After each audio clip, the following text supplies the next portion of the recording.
Hello everyone! Welcome to 20%, ang programang puno ng puso para sa mga seniors at kahit hindi pa senior. At muli nagbabalik ang ating kasama na si Mayen Donggila. Sabayan mo kami, Mayen, ng ating pag-inom.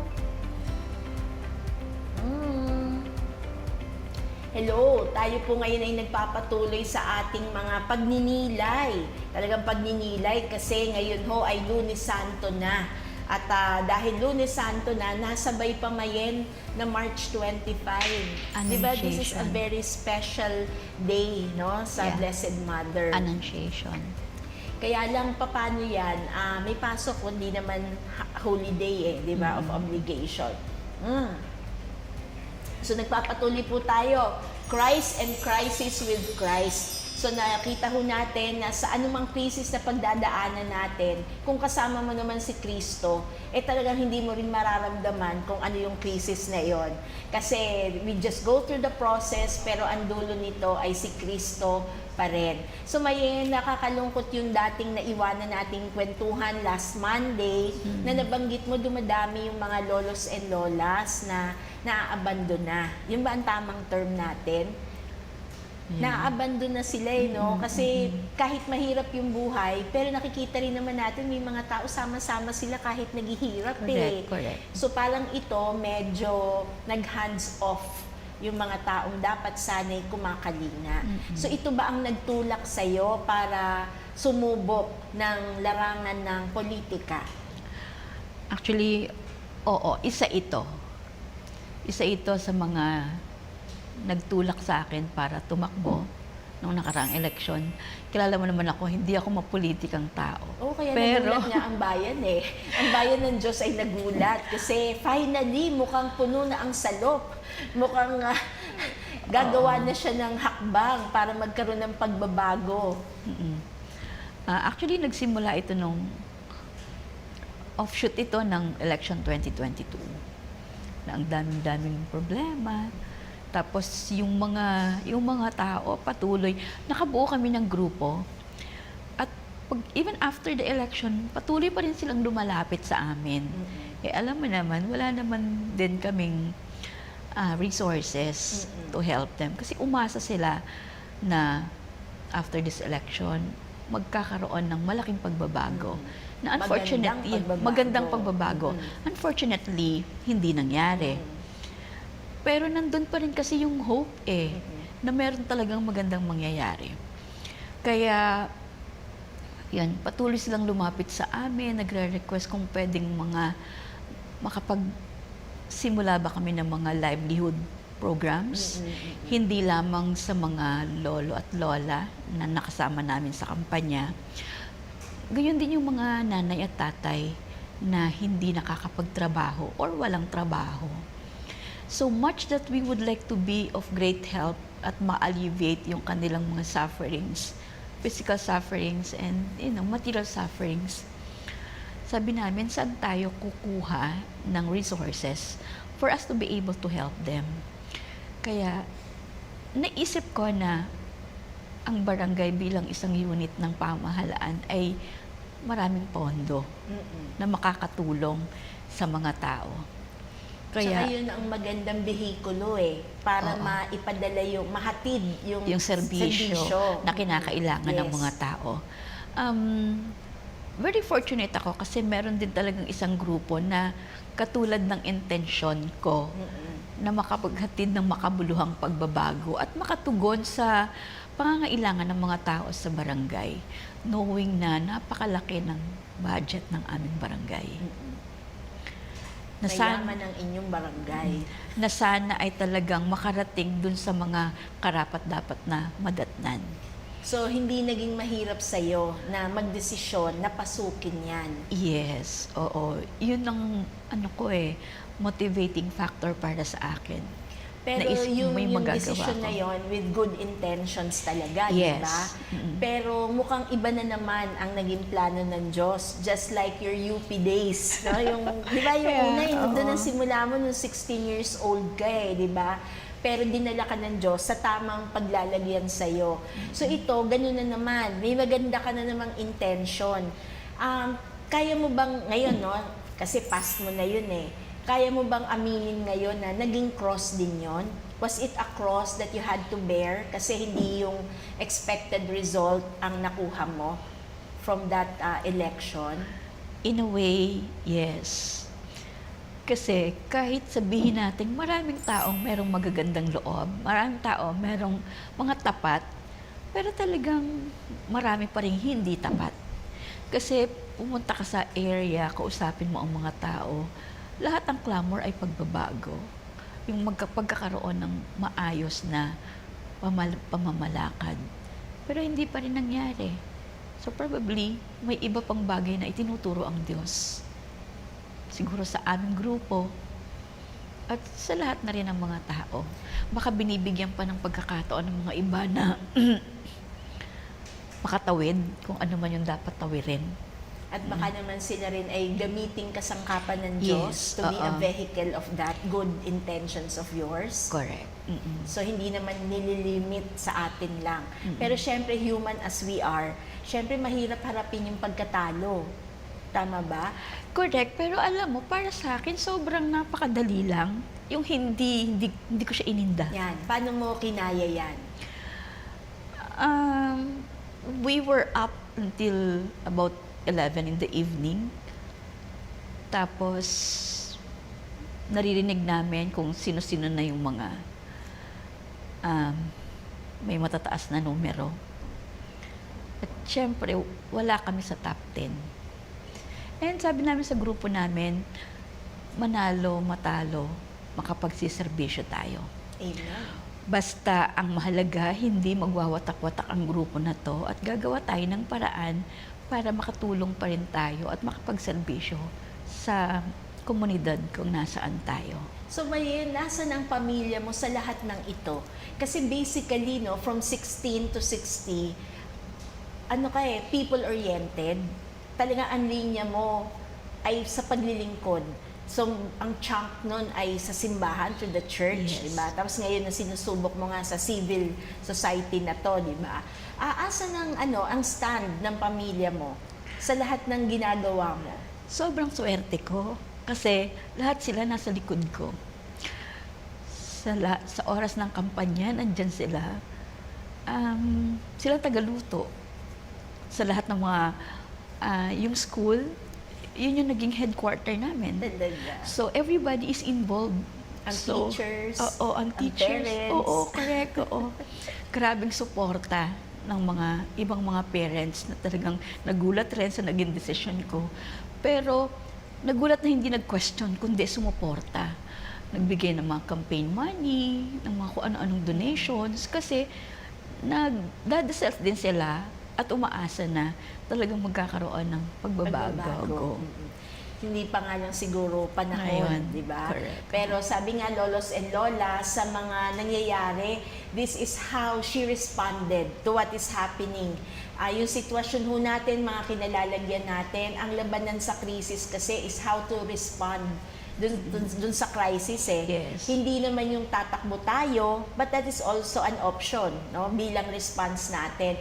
Pero sa lahat ng nangyayari, parang ang Diyos naman laging kasama sa Yes. kung ano ang nagaganap at hindi mo rin pwedeng sabihin porke ang tao ay napabayaan, ang Diyos na ang nagpabaya. Kahit kailan, ang Diyos ay hindi magpapabaya sa atin. Kung meron man hong nakakalimot, mukhang yung mga taong inassign ng Diyos. Tama ba, Mayen? Parang the Tama. responsibility was given to you, the gift was given to you, pero hindi mo ginamit into maximum potential, di ba? Correct. Oo. So, mukhang tayo ang nagkukulang at hindi ang Diyos. Tama. So, paano naman, Mayan, kumusta naman? Gusto kong balikan naman ang iyong hobby, ang iyong asawa. Mag-hello ka naman sa kanya. Nanonood ba siya ngayon? Hindi ko lang alam. Baka nagpapahinga. Kasi gusto ko naman yun matalakay. Kasi, paano yung buhay ng isang asawa for ilang panahon din, di ba? 26 years already. Kailangan mong maging matatag. Yung time na nag-abroad pa siya. Oh, yes. Di ba? Ilang taon yon out of the 26 years? 10 years. So, yung 10 years na yon, crisis yon. It's a challenge that you have to face. Yeah, because I am mother and father to our children. So, pwede bang balikan natin yon? How did you manage? Mahirap maging nanay-tatay. Lalo na nakabukod kami. Pero kinaya kasi palagi lang tatawag kay Lord para sa Actually, it was my decision for him to stop going abroad. Kasi umuwi siya, pag time ng uwi niya, at lalapit siya sa mga anak niya, ayaw lumapit. Parang hindi siya kilala. Kasi totoo naman, a visiting father. So, painful for him, painful for me. Kaya sabi ko, gusto ko lumaki ang mga bata na kilala ka. Kaya sabi ko, stop na. And the time, Bernice was just 10. And nagsisimula pa lang mag-high school. Hindi ko na inisip yung mga susunod na pagkakataon, magpapaaral ka, magpapalaki ka pa. Pero yun, we made that decision na hindi na kasi gusto kong makita siya at makasama ng anak niya araw-araw. So, though painful, gusto kong balikan yon kasi it was a big leap of faith. Di ba? Leap of faith yun eh. Kasi sabi mo nga, syempre ang magulang may future na tinitingnan. Yeah. Pero ikaw, parang wala pa yung cross, inakap mo bigla yung cross. Yes. Hindi mo binibigay yung cross sa'yo eh. Oo. Pero ikaw, kahit anong cross pa yun, tatanggapin Correct, ko. Basta oo. nag-decide kayo, mutual decision ni Efren ho ang pangalan ng kanyang asawa, di ba? At napakabigat nun na desisyon. Imagine ho ninyo, wag na number ang pag-usapan, dollars. Ang gini-give up mo sa ganong klase ng hanap buhay ay future in terms of dollars, di ba? So, inakap mo ng buong buo kasi Yes. nagsimula kayo from scratch muli, di ba? Instead of choosing a very convenient life, pero mas pinili mo kung ano yung mas makakaganda sa buhay ng pamilya mo. So, those were the days. Yes. Pero ngayon naman, naka-26 Yeah, 26 years na kami. Let us praise the Lord. And give Him thanks. So, kumusta na ang mga anak? Naglakihan na ba sila? Yeah. Joseph is 18, bunso. Bernice is 26 already. Graduate na rin ba si Joseph? First year college. Okay. So, konti na lang. Konting tumbling na lang, tapos na rin yan, di ba? So, nakakatuwa ho, sa buhay natin, may iba't ibang facet yung buhay eh. Kung bahagi tayo ng misyon, tayo ay tumutugon sa misyon ng Diyos, iba-iba. Panahon ng pagiging anak, panahon ng pagiging magulang, panahon ng pagiging public servant, sana, di ba? Pero Mayen, kumusta? Parang meron ka ring isang surprising na health challenge na pinagdaanan na nung kinukwento mo sa akin, parang hindi ka rin makapaniwala. Tama ba yung Was it for me or for Efren? sa'yo muna? Yung parang hindi mo alam na na-stroke ka pala? Oh yeah. Ikaw yun, di ba? Oo. Share, pwede ba natin share sa ating mga lolos and lolas? Oo. Sabi ng doktor na stroke daw ako and I didn't know na stroke ako.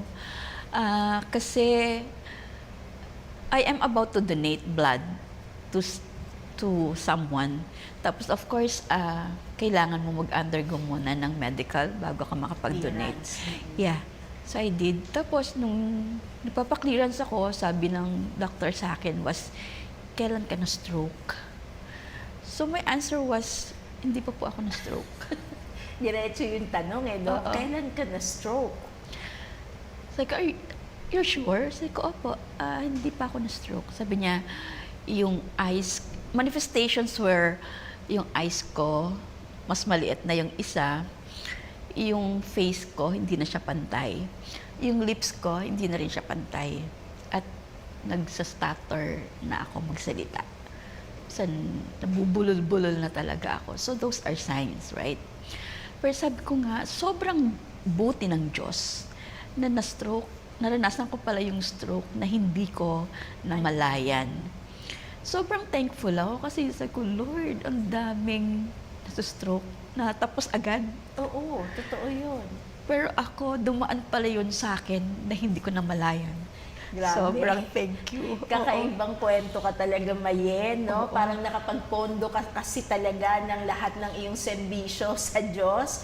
Kaya parang ito, kahit na wala namang ganun ho, pero ako lang nagsasabi, parang reward system that God has been taking good care of you. Yeah, very kasi much. kung nakinig po tayo, lolos and lolas, ngayon sa revelation ni Mayen, na-discover niya kasi nandun na naman at magbibigay siya ng dugo.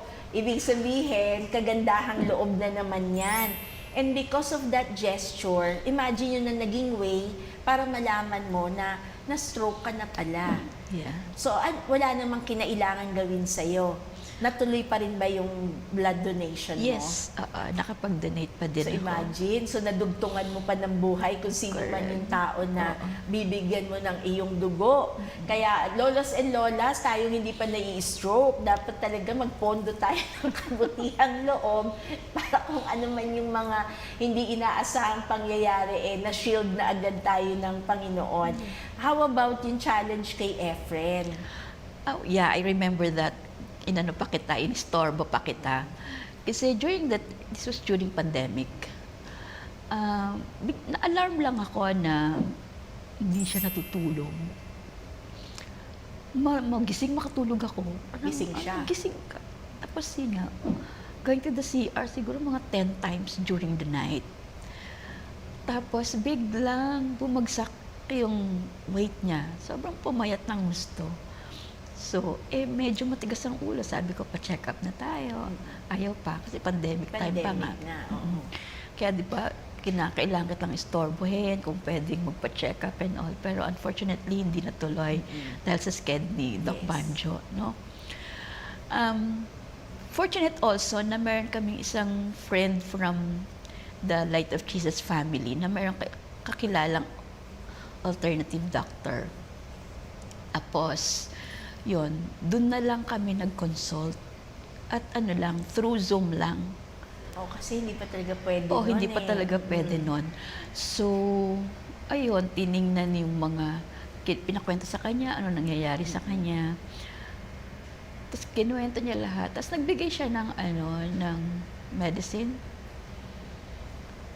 Tapos yun, pricey, alam mo yun, yung sobrang thankful kami na for parang 45 days binigyan siya ng ng mga gamot. And he was able to recover. Wow, let us praise the Lord. Ngayon, pag kinukwento ni Mayen, parang wala lang no? Oo. Pero pag dinadaanan niya yung one crisis after the other, hindi siya biro di ba? Oo. But now, as you look back, Mayen, no, parang talagang ngiting tagumpay ka lagi. Correct. Na kaya Oo, kasi ngayon, alam mo yun, sabi sa ko, Lord, di pa ako ready to give him up.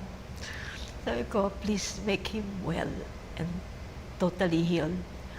So yun, after nun, balik na ulit sa dati yung katawan niya, nakakatulog na siya. salamat Talaga, sa Diyos. No? Oo. Tapos talagang minsan, masamang sabihin na test tayo.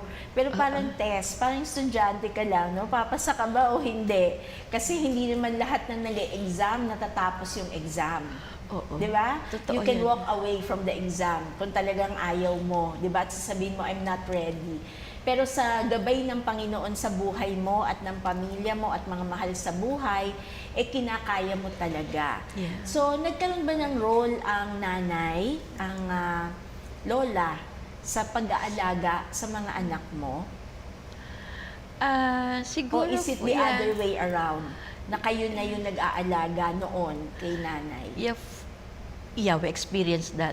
Pero, there was a time na Bernice was 2 na they decided to stay with us. So, nagtindahan siya kasama ko. So, naalagaan din naman nila si Bernice. Magkakasama kami for quite some time. Pero, syempre, may mga ibang anak na inaasikaso din sa Las Piñas. At may iba ring apo. At may iba ring apo. So, bumalik sila doon. So Yeah. at least maganda yung time na naranasan din nila Bernice na how it is to have a lola, and a lolo, diba? nakasama nila Iba sa yun loob ng diba? bahay. Iba yung feeling, iba yung chemistry, iba yung pag-uuwi sila, may lola na nakaabang. Kaya nung na-reverse na So yung Yes. kailangan naman sila yung alagaan, medyo malalaki na sila, Bernice, noon. Yes, oo. Pero hindi naman mahabang panahon yung sila na alagaan, di ba? Oo, si nanay, saglit lang. Si tatay, siguro for about a year and a half kasi in and out kami of the hospital. Dahil sa sakit niya. Pero at least nakapagbigay din si Bernice ng oras, pagkakataon sa kanila na mabisi-bisita. So Mayen, ikaw ay babad sa mga kabataan. Babad ka sa mga estudyante. Mula nung 16 years old ka pa lang, mga bata na talaga yung kinakaharap mo. Ang next question ko ay kung ano ba naobserbahan mo sa pagbabago ng panahon dito sa mga pagdiriwang natin ng Kwaresma, mga pangyayari sa simbahan, na-observe mo bang may mga pagkakaiba? Pero before that, gusto ko munang basahin din yung quotation ng isang santo, si Saint Peter Chrysologus. Ang sabi niya, fasting is the soul of prayer. Mercy is the lifeblood of fasting. So if you pray, fast. If you fast, show mercy. If you want your petition to be heard, hear the petition of others. If you do not close your ear to others, you open God's ear to yourself. So, mukhang timely na timely ito. Fasting is the soul of prayer. Mercy is the lifeblood of fasting. So, if you pray, nagpa-fast ka na rin pala. Yeah, correct. So, ano ba observation mo sa mga panahon noon at panahon ngayon? Uso pa ba Lent sa mga bata ngayon? Oo naman. At least sa mga anak ko, alam din nila yung fasting at alam din nila na kasama na yung age nila sa abstinence. So, wala nang pilitan. Isang Oo, wala nang reminder lang, Oo. alam na. Oo. So, linawin mo nga Mayen sa ating mga lolos and lolos para baka naiisahan sila no? Maling age ang sinasabi. Oo. So, pagtungtong ng anong age, kasama na talaga sa fasting and abstinence. Yeah, ang mga kabataan, 14, dapat marunong na silang mag-fast at marunong na silang mag-abstain. Oo. Pero lower than that, pwede rin naman siya isali, Pwede. di ba? Oo. Kasi mga Fridays lang naman yun at ilang Fridays lang Actually, yun. oo, at hindi naman mandatory ng simbahan na lahat ng Fridays of Lent. Dalawa lang yung nire-require, Ash Wednesday and Good Friday. Paano itong taon na to? Di ba kakaiba ang Ash Wednesday? Yeah. Hindi kaya nagka-crisis din, no, ang pamilya? Kasi may nabasa ako niyan sa FB, parang nag-survey, dilemma daw yon yung February 14 this year. Kasi alin ba ang mananaig, ang Ash Wednesday o ang Valentine's Day? Kayo, kumusta ang Valentine's Day niyo sa pamilya noon this year? Actually, mas na-remind ko sila of Ash Wednesday.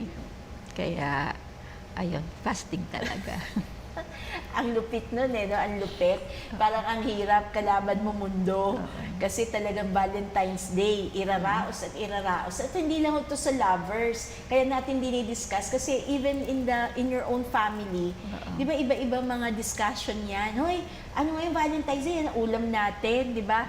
Kaso yun nga lang dalawa lang yung required ng church, di ba, for fasting. Ash Wednesday and Good Friday. Oo. So dahil For tayo abstinence. ngayon ay Holy Monday, few days from now, makakalasap uli tayo ng fasting talaga. So Mayen, clarify naman natin, ang lolos and lolos exempted na, di ba? Oh yes, kapag nag-senior nga kasi may mga maintenance na, exempt na sila dito sa fasting and abstinence kasi mas kailangan na nila ng nutrition. Oo. Pero ikaw, dahil wala ka pang maintenance, ginagawa mo pa. God is good, wala talaga akong maintenance.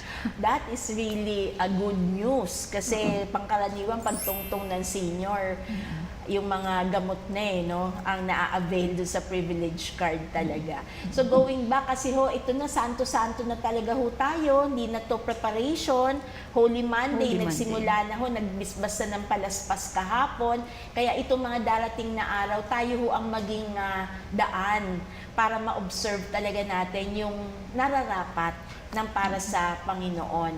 So, Mayen, paano itong Good Friday? Ano ba ang mga mapapaalala natin sa ating lolos and lolas? Sana po tayo yung maging halimbawa sa ating mga anak at mga apo at mga nakababatang member ng family na makapag-practice sila ng mga dapat gawin, lalong-lalo na sa Good Friday. Huwag na muna yung mga panonood na kung ano-ano, kundi yung tungkol sa Passion of Christ, yung ipanood natin sa kanila, ipaalala natin sa kanila na once there was a God who became a man, who suffered for us because He loved us so much. He died on the cross for our salvation. So, ang gandang reminder ho yan, ha? So, hindi tayo pwede mag-excuse, ay, hindi ko alam ay, hindi ko naalala. Pero dahil sa nandito kayo sa ating programa, ay yung kaluluwa ho ay pinag-iingatan.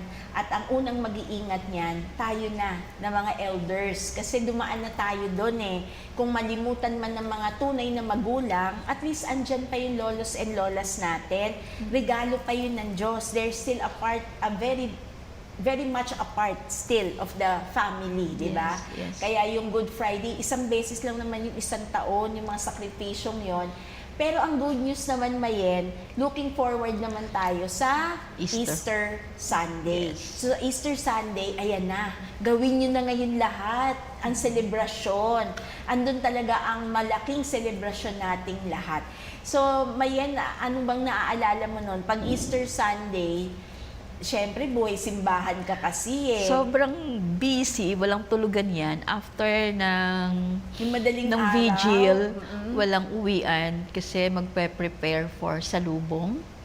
At saka yung mga Easter egg hunting for the children.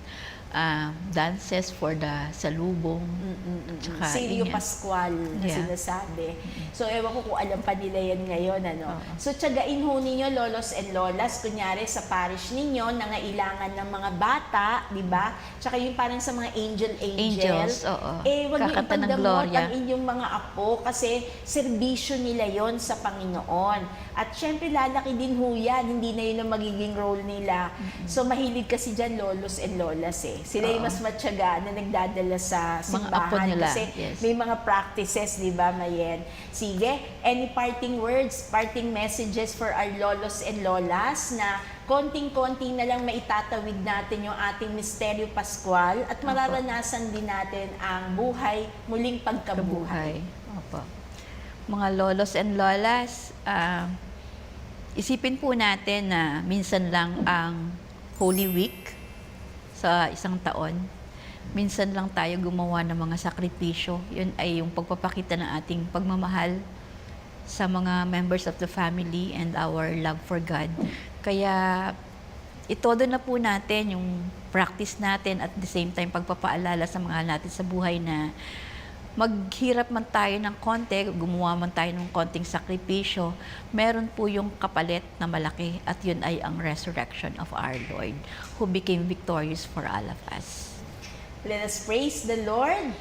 Give Him thanks. So mula ngayon, Mayen, para sa ating lahat, ang krus ay hindi na ang pagpapasan. Yes. Ang krus ay hindi na pagpapabigat. Kung hindi, ang krus ay simbolo ng ating kalayaan at muling pagkabuhay. Correct. So from my heart, Mayen, thank you very much at nagpapasalamat ako sa Diyos na bagong club na tong papasukin natin, yung ating senior citizenship. Yeah. Nauna ka lang, susunod din naman ako.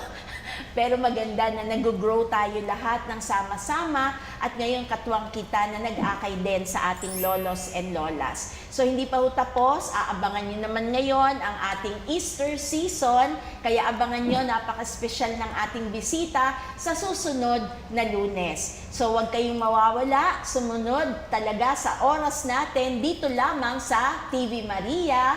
Let us praise the Lord. And give Him thanks. Pero meron pa hong panalangin na pamumunuan sa atin ni Mayen.